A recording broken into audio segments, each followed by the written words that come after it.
What you are about to hear in this video will surprise you.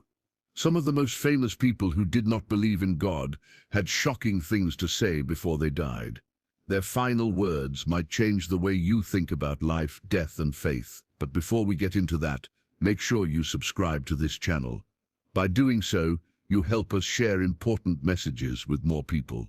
Now let's begin. Christopher Hitchens was a well-known writer and speaker. He did not believe in God and often spoke against religion. Many people listened to him because he was smart and spoke with confidence. When he was very sick and close to dying, he asked for a pen and paper. He wanted to write something, but his hand was too weak. The words he wrote were messy and hard to read. But two words stood out clearly: money and collapse. No one knows exactly what he meant by these words. Some people think he was talking about the world. Others believe he was talking about his own life. No matter what, his final words left people wondering. Sir Francis Newport was the leader of a group that did not believe in God. He spent his life saying that there was no heaven or hell. Many people followed his ideas and looked up to him. He was sure that when people died, there was nothing after. But when he was close to death, he changed. Lying in his bed, weak and afraid, he suddenly said, "Now I know there is a God, and I know there is a hell." He told the people around him not to argue with him about it anymore. He was sure it was real. As his final moments came, he cried out in fear. He said he could feel himself falling into darkness. He begged those around him to stop telling him that there was hope because he believed it was too late for him. He was terrified of what was coming next. His voice grew weaker, but his words were full of regret. "Oh, eternity, eternity, how terrible is forever," he cried. He felt hopeless, knowing that he could never escape what was ahead.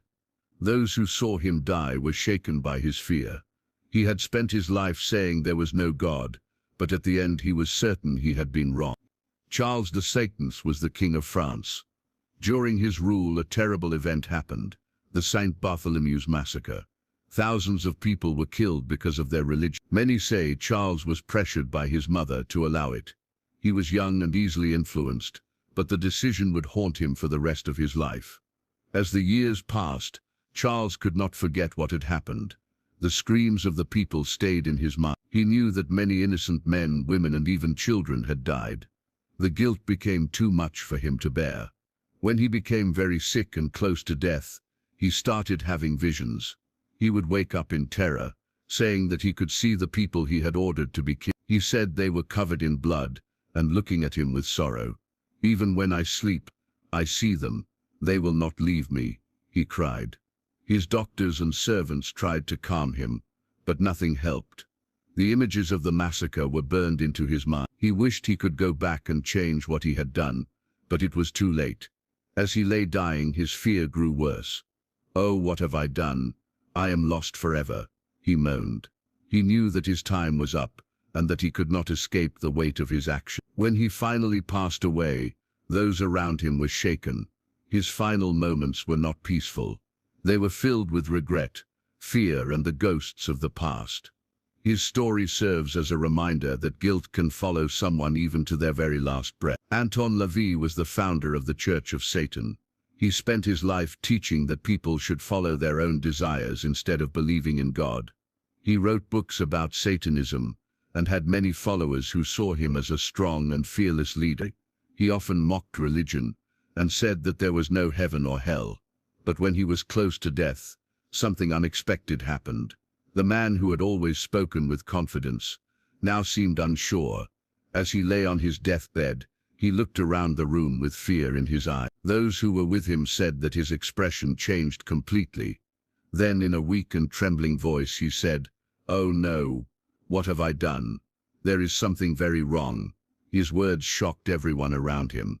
This was a man who had spent his entire life denying God and the afterlife. Yet now, in his final moments, he seemed to regret everything. His voice grew weaker, but he kept repeating, "Something is very wrong, very wrong."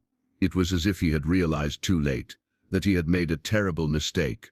Those who were there said his fear was real. It was not the confident man they had once known. It was someone who seemed lost and afraid. Shortly after, Anton LaVey passed away. His last words left those around him in shock. Did he see something in his final moments that made him question everything? Was he realizing the truth too late? We may never know for sure, but his story serves as a reminder that in the end, everyone faces the truth, whether they are ready or not. Thomas Paine was a famous writer and thinker who played an important role in inspiring people to think for themselves. He is best known for writing Common Sense, a book that encouraged Americans to fight for their independence. Paine was also a strong critic of religion and believed that people didn't need to believe in God to live good lives. He influenced many people to question religion and the existence of God. However, as Paine grew older, his views began to change. Near the end of his life, Paine found himself in a difficult and painful situation. He was very sick, and death seemed close. His once strong and confident ideas about life and religion now seemed uncertain. He realized that he was afraid, and his previous beliefs no longer comforted him. On his deathbed, he cried out for help. "Oh God, what have I done to deserve this? What will happen to me now?" Paine, the man who had spent much of his life encouraging others to reject religion, was now asking for comfort and afraid of what lay ahead. He even begged for someone to stay with him, afraid of being alone in his final moments. His fear grew as he thought about his afterlife. "I am on the edge of hell," he said, expressing deep regret for his past ideas. He seemed to understand too late the consequences of his beliefs, wishing he had never written his book, The Age of Reason, which had rejected traditional religious ideas. Thomas Paine passed away with a sense of deep fear and regret. His deathbed scene reminds us that sometimes, when facing the end of life, people may feel different about their beliefs. Paine's final moments were a struggle between his past convictions and the fears of what might come after. Napoleon Bonaparte was once one of the most powerful leaders in the world. He was the Emperor of France and led many battles, conquering huge parts of Europe. His reign was full of war, control, and ambition. He believed that he was destined for greatness and thought that nothing could stand in his way. But despite his power and victories, Napoleon's life ended in a tragic downfall.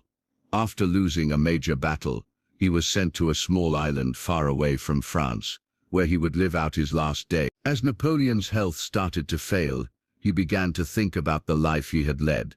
In his final moments, he wasn't thinking about his past victories or his military strategy. Instead, he found himself reflecting on something much deeper, the idea of Christ and the kingdom of God. Napoleon, who had spent so much of his life focusing on power and conquering lands, now found himself questioning the meaning of it all. In his last words, Napoleon spoke about the deep pain he was feeling, not just from his body, but from the emotional and spiritual weight of his life choices. He said, "What an abyss between my deep misery and the eternal kingdom of Christ."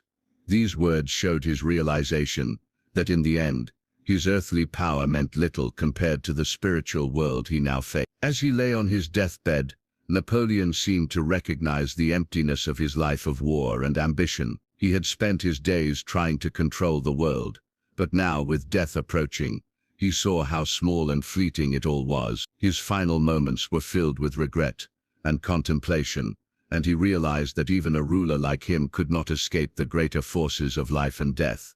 David Strauss was a famous philosopher and theologian, known for challenging traditional ideas about religion. He believed in using reason and logic to understand the world, and he questioned many religious beliefs.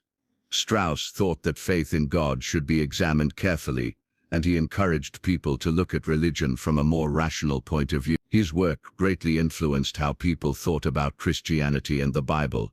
However, as Strauss grew older and neared the end of his life, he found himself facing a serious crisis. Despite his rational beliefs and his lifelong focus on reason, Strauss became helpless and confused when he realized that his life was coming to an end. The man who had spent so much time thinking about and analyzing faith now found himself struggling with the very questions he had once tried to answer.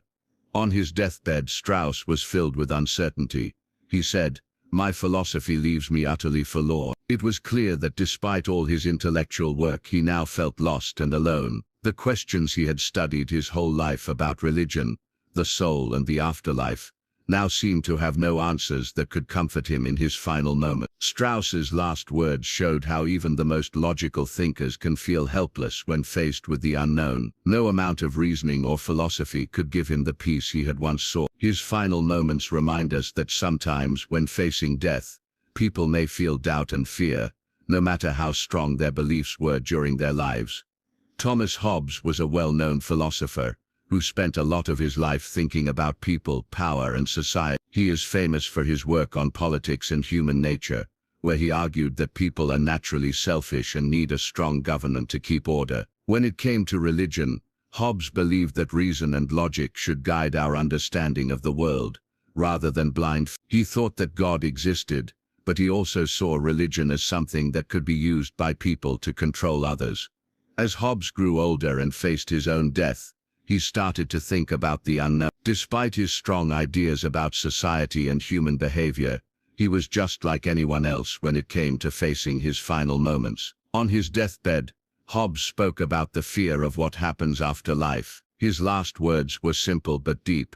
"I am ready to take my final journey into the unknown." Hobbes, who had spent so much time trying to understand the world with logic, was now faced with something he couldn't explain or control: the mystery of death. His final words show that even the greatest thinkers struggle with the same uncertainties and fears when it comes to the end of life. For Hobbes, death was a journey into the unknown, something that no amount of reason could fully prepare him for.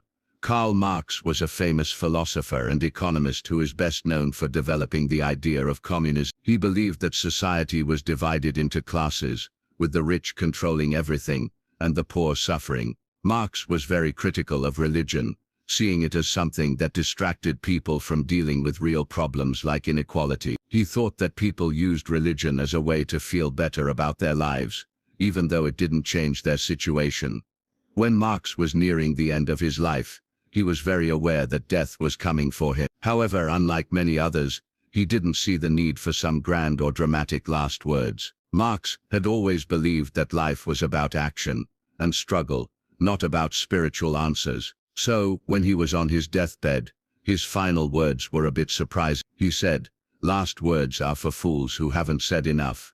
With this statement, Marx was rejecting the idea that people need to have profound last words before they die. He believed that actions and ideas should speak for themselves, and that there was no need for special, final statement. For Marx, death wasn't something to be feared, and he didn't see the need to offer any last words that would somehow make his life seem more important or meaningful. Instead, he left behind a legacy of thoughts and writings that continue to influence the world today. As we've seen, even the most influential thinkers and leaders, from philosophers to rulers, had their own final moments filled with doubt, regret, and sometimes even fear. It reminds us that no matter how strong our beliefs might be, life's mysteries are something we all must face eventually. If you found these stories interesting, don't forget to join our community. Like this video, leave your thoughts in the comments, and subscribe for more engaging content. By subscribing, you'll become part of a group that values deep conversations and the exploration of ideas. Let's continue learning and growing together.